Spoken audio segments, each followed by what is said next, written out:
انما يريد الله ليذهب عنكم الرجس اهل البيت ويطهركم تطهيرا اللهم صل على محمد وآل محمد. چیز جیسا اللہ چاہتا ویسے بنتے چلے جاؤ. عزیزان گرامی، قرآن کے اندر آیت ہے کہ وَمَن يُطِعِ الرَّسُولَ فَقَدْ أَطَاعَ اللَّهَ، جو بھی رسول خدا کی اطاعت کرے گا اس نے اللہ کی اطاعت کی ہے. جس نے رسول اللہ کی اطاعت کی ہے اس نے اللہ کی اطاعت کی ہے. یہ نہیں فرمایا جس نے اللہ کی اطاعت کی اس نے رسول خدا کی اطاعت کی. نہیں عزیزان گرامی، نہیں سمجھا پایا، بات نہیں پہنچا پایا. دیکھیں، اللہ نے یہ نہیں کہا قرآن کے اندر کہ جس نے میری اطاعت کر لی اس نے رسول کی اطاعت کر لی، بلکہ فرمایا وَمَن يُطِعِ الرَّسُولَ فَقَدْ أَطَاعَ اللَّهَ، جس نے رسول خدا کی اطاعت کی اس نے میری اطاعت کی ہے.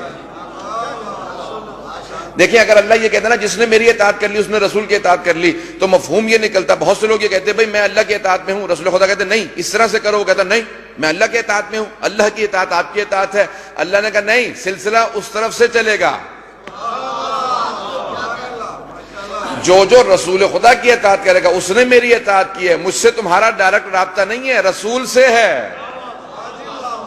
مستقیم رابطہ تمہارا رسول سے کا. رسول کی اطاعت کرو تو میری اطاعت کر لی ہے، میری مستقیماً اطاعت کی کوشش نہ کرنا. عزیزان گرامی، ہم وسیلے کے اسی لیے قائل ہیں. انسان کو یہ نہ کوشش کرے کہ میں اللہ سے رابطے میں ہوں. اللہ کہہ رہا نہیں، میرے حبیب کی اطاعت کرو، وہی میری اطاعت ہے. بات پہنچ رہی ہے عزیزان گرامی؟ چار میں سے اچانک ذہن میں آ رہے ہیں، پیش کر دیتا ہوں کہ عزم کیجئے راستہ مل جائے گا. عزم کیجئے، عزم کہتے ہیں پختہ ارادے کو. عزم کیجئے راستہ مل جائے گا، اور سلسلے سے سلسلہ مل جائے گا. مرتضیٰ سے مصطفیٰ تک آئیے. مصطفیٰ سے نہیں، تھوڑی سی توجہ کیجئے گا. مرتضیٰ سے مصطفیٰ تک آئیے، 2 قدم چلیے خدا مل جائے گا. تو عزیزان گرامی، سلسلہ یہ ہے کہ اللہ سبحانہ وتعالیٰ یہ نہیں چاہتا کہ کوئی مستقیماً خدا تک پہنچے اور کہے کہ پروردگارہ مجھے ایسا قبول کر لے. وہ چاہتا نہیں، ویسے بنو جیسا وہ چاہتا. شیطان نے کیا کہا تھا اللہ سے؟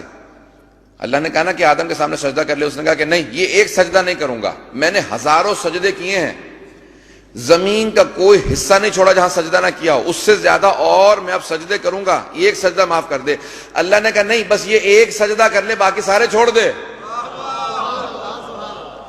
مجھے تیرے سجدوں کی ضرورت نہیں ہے، تجھے میری اطاعت کی ضرورت ہے. میری اطاعت اس سجدے کے اندر. عزیزان گرامی، اپنے آپ کو ویسا بنائیں، ویسا ڈھالیں جیسے پیغمبر نے بتایا. قرآن کی ایک آیت ہے کہ سورہ مائدہ ہے، 5واں سورہ، 35ویں آیت ہے کہ یا ایھا الذین آمنوا اتقوا اللہ، اللہ کا تقوی اختیار کرو، وابتغوا الیہ الوسیلہ، اور اس تک پہنچنے کے لیے وسیلہ تلاش کرو. عزیزان گرامی، اللہ اگر قرآن بھی دینا چاہتا بغیر وسیلے کے تو وہ کہتا جاؤ میں نے پہاڑوں پہ نازل کر دیا، جا کے پہاڑوں سے لے آؤ. میں نے حبیب کے ذریعے، اپنے حبیب کے ذریعے تمہیں قرآن عطا کیا. اپنے حبیب کے ذریعے قرآن عطا کیا، پہاڑوں پہ نہیں بھیجا، اپنے حبیب کے ذریعے دیا گیا. عزیزان گرامی، اگر اللہ سبحانہ وتعالی نزول فیض کے لیے، میری زبان بالکل سادہ اور آسان ہوتی ہے، تھوڑے سے الفاظ مشکل ہیں، اس کو آسان کر دوں گا. اگر اللہ سبحانہ وتعالی کو نزول فیض کے لیے وسیلے کی ضرورت ہے، اگر اللہ فیض بھیجنے کے لیے، اگر اللہ سبحانہ وتعالی فیض جو بھیجتا ہے، نازل کرتا ہے، اس کے لیے وسیلہ قرار دیتا ہے، تو اگر ہماری طرف سے کوئی چیز جا رہی ہو تو اس میں وسیلے کی ضرورت نہیں ہے. پتہ نہیں میں بات پہنچا پایا ہوں یا نہیں. عزیزان گرامی، اللہ جو چیزیں عطا کر رہا ہے وہ کہہ رہا ہے فیض کے ذریعے دوں گا. فیض بھی دوں گا تو فیض کے ذریعے دوں گا، قرآن بھی دوں گا تو پیغمبر کے ذریعے، نعمتیں دوں گا تو پیغمبر کے ذریعے. جو کچھ دوں گا پیغمبر کے ذریعے. جب وہ کہہ رہا کہ میں وسیلے کے ذریعے بھیج رہا ہوں، تو اب اگر ہم یہاں سے کچھ بھیجیں، ہم نمازیں بھیجیں بغیر وسیلے کے قبول نہیں، ہم دعائیں بھیجیں بغیر وسیلے کے قبول نہیں، ہم روزے بھیجیں، عبادتیں بھیجیں. عزیزان گرامی، جب وہاں سے وسیلے کے ساتھ آتی ہیں تو یہاں سے وسیلے کے ساتھ جائیں گے.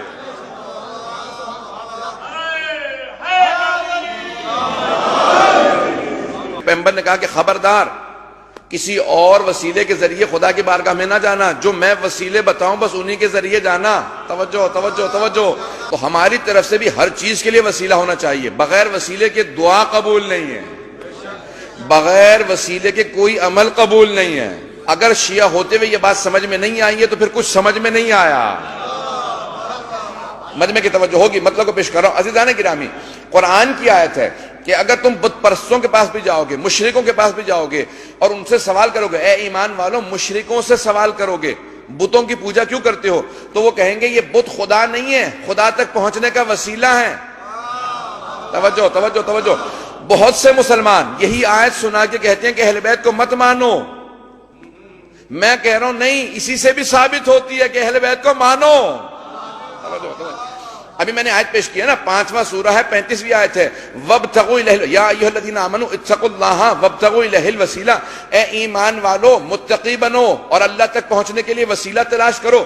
عزیزان گرامی، ہر انسان وسیلے کو مانتا ہے، مومن ہو تو وسیلے کو مانتا ہے، مشرک ہو تو وسیلے کو مانتا ہے، بس ایک فرق ہے، مشرک خود ساختہ وسیلوں کو مانتا ہے، مومن خدا ساختہ وسیلوں کو مانتا ہے۔ پہنچ گئی بات، پہنچ گئی۔ مشرک خود بناتا ہے، کہتا ہے اللہ سے کہ تو مان لے یہ میرا وسیلہ ہے، اور مومن کہتا ہے پروردگارہ جسے تو نے وسیلہ بنایا میں اسے مانتا ہوں۔